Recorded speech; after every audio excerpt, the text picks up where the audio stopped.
नमस्कार, बहुत बहुत स्वागत आप सभी का आपके बहुत खास शो, पसंदीदा शो क्रिकेट कीड़ा में। मेरे साथ मौजूद हैं रजत और बात करेंगे आईसीसी विश्व कप टी20 जो इस वक्त जारी है, लेकिन सिर्फ मैच नहीं, मैदान के बाहर घमासान भी जारी है कि भारत पाकिस्तान का होने वाला जो मैच है उसके लिए देखिए आप कितना ड्रामा जो है वो रचा गया पाकिस्तान टीम की तरफ से कि बांग्लादेश नहीं खेल रही है तो हम नहीं खेलेंगे। बांग्लादेश को तो फायदा मिल गया, पाकिस्तान को क्या मिला? तो अब इसको समझेंगे, बहुत सारी बातचीत इसमें करने वाले हैं। सबसे पहले यहीं से शुरू करते हैं कि आखिर पाकिस्तान की जो क्रिकेट टीम है वो भारत से खेलने के लिए कैसे और क्यों मानी। मेरे साथ रजत है। रजत, क्या कहना चाहेंगे आप, क्यों तैयार हुआ पाकिस्तान इतने ड्रामे के बाद, इतना सब कुछ जो चल रहा था मैदान के बाहर, क्या वजह रही? अब देखिए, वजह बहुत सारी है, लेकिन जिस तरीके से पाकिस्तान को यह समझ में आने लगा कि अगर वो नहीं खेलता, आईसीसी ने साफ कर दिया था कि अगर आप मैच नहीं खेलेंगे तो आप पे कई तरह के प्रतिबंध हम लगाएंगे। और जो सबसे बड़ी जानकारी ये है कि आईसीसी के जो डिप्टी चेयरमैन है इमरान ख्वाजा और आईसीसी के डायरेक्टर एग्जीक्यूटिव कमेटी के सदस्य मुबशिर उस्मानी 8 से 9 फरवरी को ये लाहौर पहुंचते हैं और यहां पर पीसीबी के चीफ मोहसिन नकवी के साथ मुलाकात करते हैं जिससे गतिरोध को सुलझाया जा सके। और खास बात चेतन ये भी है कि इस बैठक में बांग्लादेश क्रिकेट बोर्ड के अध्यक्ष अमीनुल इस्लाम भी पहुंचे थे। जिस तरीके से ये पूरी कहानी हुई, सूत्रों के हवाले से ये भी जानकारी सामने आ रही है कि पाकिस्तानी क्रिकेट बोर्ड के जो चेयरमैन है मोहसिन नकवी, उन्होंने बांग्लादेश से ये कह दिया था कि आप हमें अप्रोच करें कि हम खेलें। और हमने देखा किस तरीके से बांग्लादेश की तरफ से अप्रोच भी किया गया। और इसमें एक इंटरेस्टिंग कहानी आती है, इसमें श्रीलंका की भूमिका बड़ी अहम हो जाती है क्योंकि श्रीलंका के जो राष्ट्रपति हैं अनुरा कुमारा दिसानायके, उन्होंने पाकिस्तान के प्रधानमंत्री शहबाज शरीफ को फोन किया था। ये बातचीत 9 फरवरी की देर रात हुई थी और बताया जाता है तकरीबन 30 मिनट तक चेतन ये बातचीत हुई थी। और जिस तरीके से लगातार विवाद जारी था क्योंकि श्रीलंका में ये मैच होना था, कोलंबो में ये मैच होना है और इस मैच का सीधा फायदा श्रीलंका को भी होना है। तो इसीलिए ये बातचीत बहुत गेम चेंजर साबित हुई।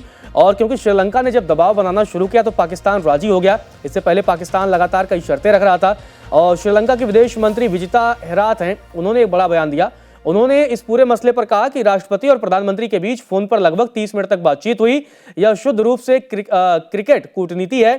इससे पहले पाकिस्तान सरकार ने एक्स पर जो पोस्ट लिखा था उसमें कहा था कि वो मैच नहीं खेलेगा और ये भी कहा कि श्रीलंका की पहल के अलावा बांग्लादेश क्रिकेट बोर्ड ने भी पीसीबी से औपचारिक रिक्वेस्ट की थी कि वो इंडिया के साथ मैच खेले।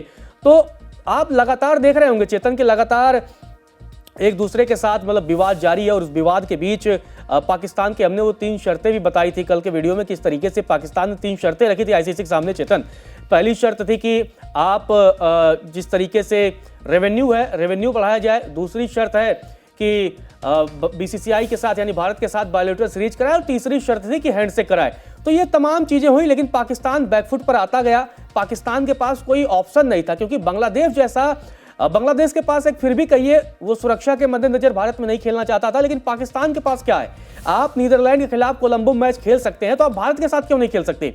तो इसीलिए पाकिस्तान फंसता गया और आईसीसी ने दबाव बनाया। और इसके बाद आप देखिए किस तरीके से प्रेस रिलीज जारी की गई।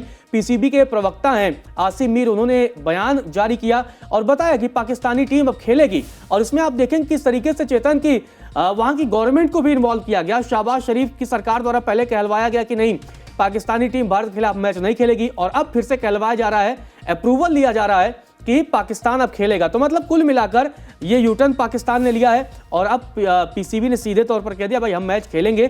तो इससे समझा जा सकता है कि पाकिस्तान की झुकने की आदत है। नहीं, लेकिन रजत, इसमें एक सबसे बड़ा सवाल यह है कि जिस तरीके से कहा यह जा रहा था कि हम मैच नहीं खेलेंगे, हम बांग्लादेश का साथ देना चाहते हैं, खबरें ये बाद में आने लगी कि बांग्लादेश को जो प्रिविलेज मिलना चाहिए था कि भाई जो टूर्नामेंट पिछले साल वुमेन्स का होने वाला था वो नहीं हो पाया क्योंकि वहां पर दंगे हुए, बहुत फसाद वहां पर हुआ। उसके बाद अब आईसीसी ने कहा कि हम आगे भी भविष्य में कैसे बांग्लादेश को सपोर्ट करना है, वहां पर कैसे बड़े बड़े मैचेस करवाने हैं, टूर्नामेंट करवाने हैं, उसका हम जो है वो ध्यान रखेंगे। ये कहीं ना कहीं कह दिया गया। और जो रेवेन्यू का माना जा सकता था कि अगर टूर्नामेंट में नहीं खेलेगा बांग्लादेश तो उसका वो कट ऑफ हो सकता है, वो भी नहीं होगा, तो बांग्लादेश को तो हर तरफ से फायदा हुआ। लेकिन पाकिस्तान जो ये कहता रहा कि हम बांग्लादेश के समर्थन में आ रहे हैं इसलिए हम नहीं खेलेंगे। शहबाज शरीफ जिन्होंने खुलकर मंचों से बयान दे दिया था कि वो नहीं खेलना चाहते हैं क्योंकि बांग्लादेश के साथ हम समर्थन में खड़े हैं। बांग्लादेश में वो क्या खिचड़ी पका रहे हैं हम सबको पता है, लेकिन रेवेन्यू का लॉस हो सकता था, श्रीलंका में एक बड़ा लॉस हो सकता था, इसलिए शायद प्रेसिडेंट को खुद आना पड़ा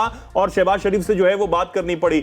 अगर भारत जो पाकिस्तान है वो नहीं खेलता तो क्या कुछ लॉस हो सकते थे, अगर ये भी आप बताएं हमारे दर्शकों को, तो ये भी समझना जो है बहुत जरूरी हो जाता है। देखिए, अगर पाकिस्तान नहीं खेलता तो सीधे तौर पर, क्योंकि बांग्लादेश की अगर हम पहले चर्चा कर ले, जिस तरीके से आपने कहा कि बीसीबी पर कोई तरह का फाइनेंशियल प्रतिबंध नहीं लगाया, खेल संबंधी प्रतिबंध नहीं लगाया गया है और न ही एडमिनिस्ट्रेटिव प्रतिबंध लगाया गया है, लेकिन आईसीसी ने क्लियर कर दिया था कि अगर पाकिस्तान नहीं खेलेगा तो आने वाले समय में बायलैटरल सीरीज में भी उसे मौका नहीं दिया जाएगा, चाहे वो किसी भी देश के खिलाफ खेलता हो। इसके अलावा जो आईसीसी उसे पैसे देता है, करोड़ों की रकम हर साल पाकिस्तान को मिलती है, वो भी बंद कर देता।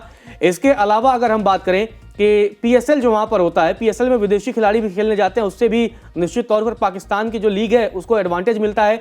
तो आईसीसी ने यह भी निर्देश एक तरीके से संकेत दे दिया था कि अगर पाकिस्तान बाइकआउट करता है तो पीएसएल में विदेशी खिलाड़ियों को एनओसी नहीं मिलेगी। तो इन सब का खामियाजा जो है पाकिस्तान को कहीं ना कहीं भुगतना पड़ता, और इन सारी चीज़ों को पाकिस्तान को समझ में जल्दी आ गया और उसे यह भी समझ में आ गया कि वो बेगानी शादी में अब्दुल्ला दीवाना वाला उसका हाल था, और पहले वो नाटक करा और फिर बैकफुट पर आ गया, और ये हमने देखा। नहीं, बिल्कुल बिल्कुल। और यहां पर क्योंकि शुरू से यही कहा जा रहा था कि पाकिस्तान कुछ भी कर ले, गोलमोल बातें कर रहा है, लाइमलाइट बटोरने की कोशिश कर रही है वहां की टीम, वहां के जो मोहसिन नकवी है, क्योंकि पिछले दिनों उन्हें यह सामना करना पड़ा था कि उनके टीम से कोई ट्रॉफी नहीं, उनके हाथ से कोई ट्रॉफी नहीं लेना चाहता है, उनसे कोई हाथ नहीं मिलाना चाहता है। और जब उन्होंने शर्तें रखी उनकी क्रिकेट टीम ने, तभी यह समझ आ गया था कि वो अपने प्रधानमंत्री की बात को भी काटना चाहते हैं, खेलना सब चाहते हैं। जब उनके जो कैप्टन है उनसे भी पूछा गया तो उन्होंने कहा कि हम तो खेलना चाहते हैं लेकिन डिसाइड जो है वो क्रिकेट बोर्ड करेगा। तो खेलना सब चाहते थे लेकिन लाइमलाइट बटोरना चाहते थे। वो बटोरने की अच्छी कोशिश थी लेकिन शायद वो उस तरीके से कामयाब नहीं हो सके, और उन्हें यह समझ आ गया था कि बॉयकॉट करने से कोई फायदा नहीं होगा, अंततः नुकसान हमारा है, रेवेन्यू से भी, और जो बाकी लॉसेस होंगे कि टूर्नामेंट में शायद आईसीसी कोई बड़ा बैन भी लगा दे, जिसकी संभावित खबरें जो है वो चल रही थी। तो इससे बचने के लिए बॉयकॉट को चुपचाप वापस लो, खेलने चलो। अब देखना है कि 15 फरवरी को क्या होगा।